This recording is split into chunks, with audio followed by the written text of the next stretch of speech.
Ay, alas 9 na. Ano ba yan? Tanghali na boy. Mag-aalas 10 na pala oh. Today meron tayong dalawang event na pwedeng puntahan. Yung isa is yung ESGS na matatagpuan natin sa may World Trade Center sa may Pasay City. At yung isa naman is etong Toy Kingdom. May event sila na 70% off pare sa mga lahat ng pwedeng laruan na pwede nating makita doon. Ito naman matatagpuan natin to sa may SM Mega Mall.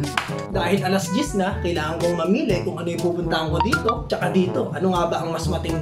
Yung ESGS makikita natin dyan is more on electronics, gaming, and yung mga cosplaying na pwede nating makita doon. At dito naman sa Toy Kingdom, pwede nating makita dyan yung mga toys na nakasale ng 70% off. Mas malapit yung Toy Kingdom at alas 10 na. So dito tayo sa may Toy Kingdom pare, pero gustong gusto ko talagang magpunta rito sa may ESGS. Kaso nga ng ESGS, sorry. Andito yung mga idol ko, hindi ko makikita pare.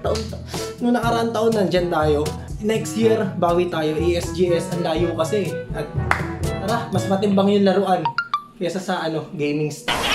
Para nga pala makapunta ako ng SM Mega Mall, kailangan ko sumakay ng bus magmula sa Bulacan hanggang dito sa may Trinoma. Pagdating naman dito sa Trinoma, kailangan ko sumakay ng MRT. Pagkasakay ko naman ng MRT, kailangan kong bumaba sa may Shaw Boulevard Station para makapunta na ako sa may SM Mega Mall. Ang laki naman ng Christmas tree na to. Naalala ko 48 days na nga lang pala magpapasko na. Napakabilis ng araw no, parang kailan lang. Tapos ngayon malapit na naman magpasko. Talagang matutuwa na naman po, madaming bata. Ito na nga pala yung toy warehouse sa pupuntahan natin.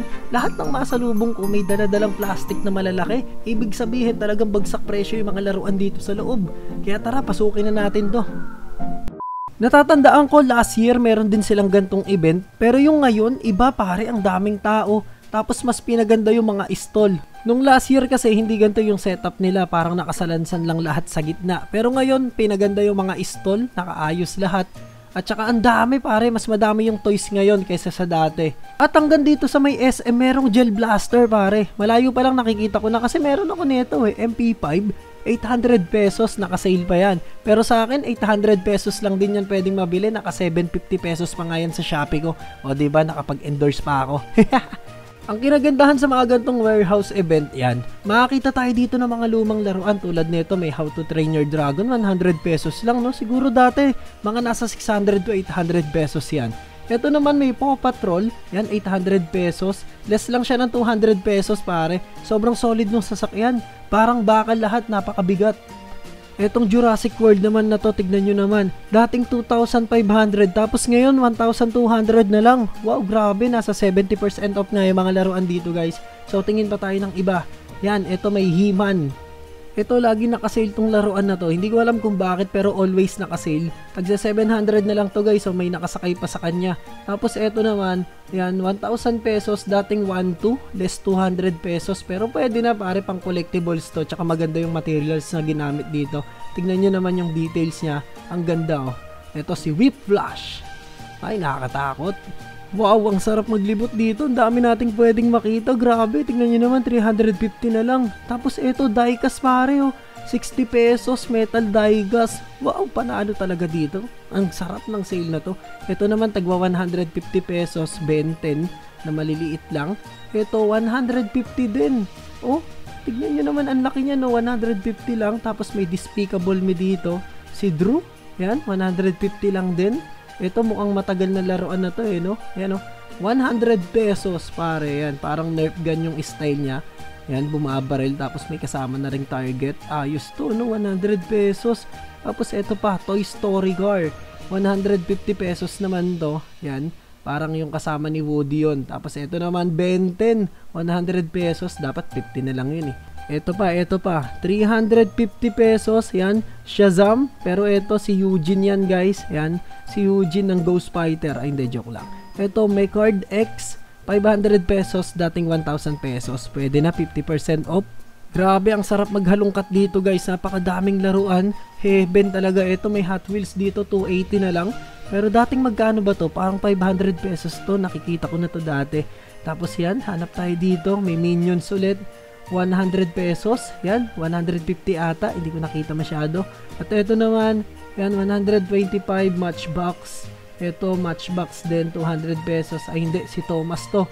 Thomas and Friends, 250 pesos. Ang ganda. Solid kasi yung bakal nun eh, talagang mabigat. Alam nyo, tamang-tama yung gantong event para sa mga nag-uumpisa mag-collect ng laruan. Talagang madami kang mabibili dahil sobrang bagsak presyo yung mga laruan ngayon dito. O yung like ko, baka makalimutan nyo ha. Lumuwas pa ako rito para mapakita ko sa inyo yung mga magagandang laruan tsaka mga mura pare. Huwag nyo kalimutan yung like ha. Pakilike na please. Ayan, nakakita pa ako dito pare. Uy, Bakugan Stadium, 50 pesos. Hindi naman nito. Kaso nga lang, di na uso Bakugan eh. Tsaka wala akong laruang Bakugan. Ito naman may Hot Wheels dito na malaki guys. Yan, tagpo 400 pesos naman do. Ito pa, uy, Invisible Gar. Yan, ito may Invisible Gar dito, tagto 200 pesos. Ang ganda. Invincible nga kaya hindi natin makita. So, hindi ko type to. Pangit. May mga Matchbox nga din pala dito guys. Dating 149 tapos 120 na lang ngayon. The best pa yung mga unit ng sasakyan na itong Matchbox guys. Solid talaga. Kaya nga lang Hot Wheels talaga yung iniipon ko tsaka yung Tomica. Yung Matchbox siguro sa susunod na lang. Pero ang ganda ng Ford na yun eh no. Tapos eto pa may Chevy dito. Ayan, eto old school 1934 Chevy. Ayan, ang ganda no. Natatandaan nyo yung lagi kong pinapakita dito sa vlog ko na Star Wars. Nakasale siya ngayon. Dating 1.3 tapos ngayon 200 pesos na lang. Ayan no. Grabe pa rin, laki ng binaba ng presyo nito. 1.3 siya dati, tapos 200 pesos na lang. Kaso nga lang yung design niya, iisa na lang pare. Puro ganito na lang oh.